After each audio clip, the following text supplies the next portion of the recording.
Assalamualaikum warahmatullahi wabarakatuh. Nama saya Andriana Tagiantama, peserta Patsar CPNS Mahkamah Agung RI tahun 2022. Di sini saya akan memaparkan mengenai hasil resume, modul harmonis, dan loyal. Selamat menyaksikan.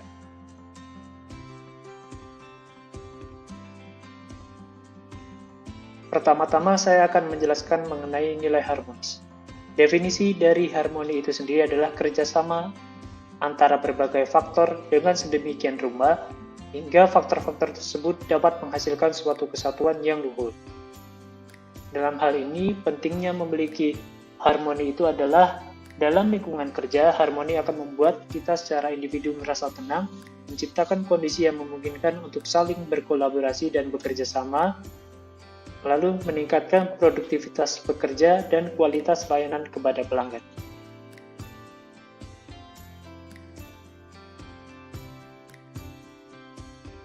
Dalam konteks negara Indonesia sebagai negara dengan latar belakang masyarakatnya yang majemuk, menyebabkan adanya kompleksitas keadaan sosial kemasyarakatan di dalamnya.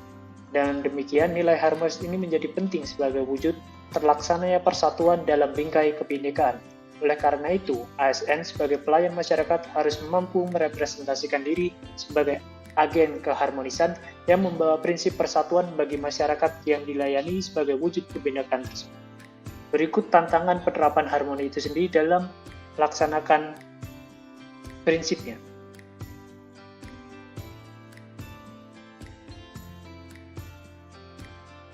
Sesuai dengan pasal 5 Undang-Undang ASN telah diatur mengenai kode etik dan kode perilaku bagi ASN.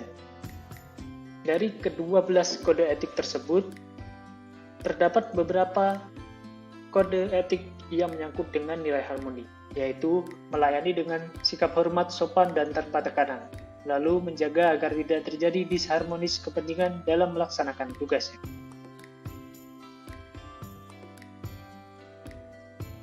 Nilai harmoni bagi ASN dapat tercermin dalam beberapa perilaku, yaitu dengan memiliki toleransi, empati, dan keterbukaan terhadap perbedaan. Lalu, untuk mewujudkan nilai harmoni ini juga perlu terdapat perubahan pola pikir dari ASN yang sekiranya perlu untuk dilakukan, yaitu yang pertama, berubah dari penguasa menjadi pelayan, yang kedua, berubah dari pewenang menjadi peranan, dan yang ketiga, menyadari bahwa jabatan publik adalah amanah. Selanjutnya, saya akan menjelaskan mengenai rangkuman nilai loyal.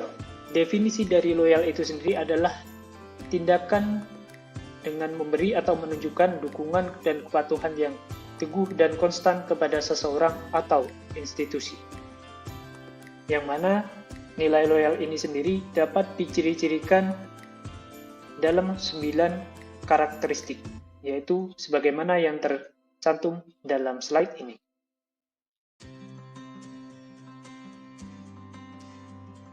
Beberapa panduan perilaku loyal bagi ASN adalah yaitu memegang teguh ideologi Pancasila, Undang-Undang Dasar Negara Republik Indonesia tahun 1945, setia kepada NKRI serta pemerintahan yang sah, lalu menjaga nama baik sesama ASN, pimpinan instansi dan negara, serta menjaga rahasia jabatan dan negara.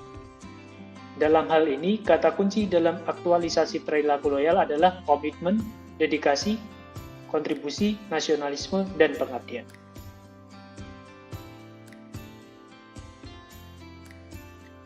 Penerapan nilai-nilai dasar bela negara juga dapat menjadi perwujudan dari nilai loyal itu sendiri, yaitu dengan memiliki cinta tanah air, lalu sadar berbangsa dan bernegara, setia pada Pancasila sebagai ideologi negara, rela berkorban untuk bangsa dan negara, dan berupaya dengan memiliki kemampuan awal bela negara.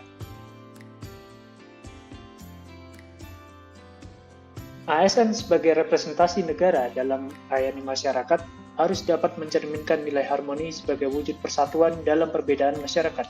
Dengan demikian, jiwa loyalitas terhadap bangsa dan tanah air harus dipupuk untuk dapat menjadi dasar dalam pelayanan tersebut. Sekian pemaparan dari saya. Wassalamualaikum warahmatullahi wabarakatuh.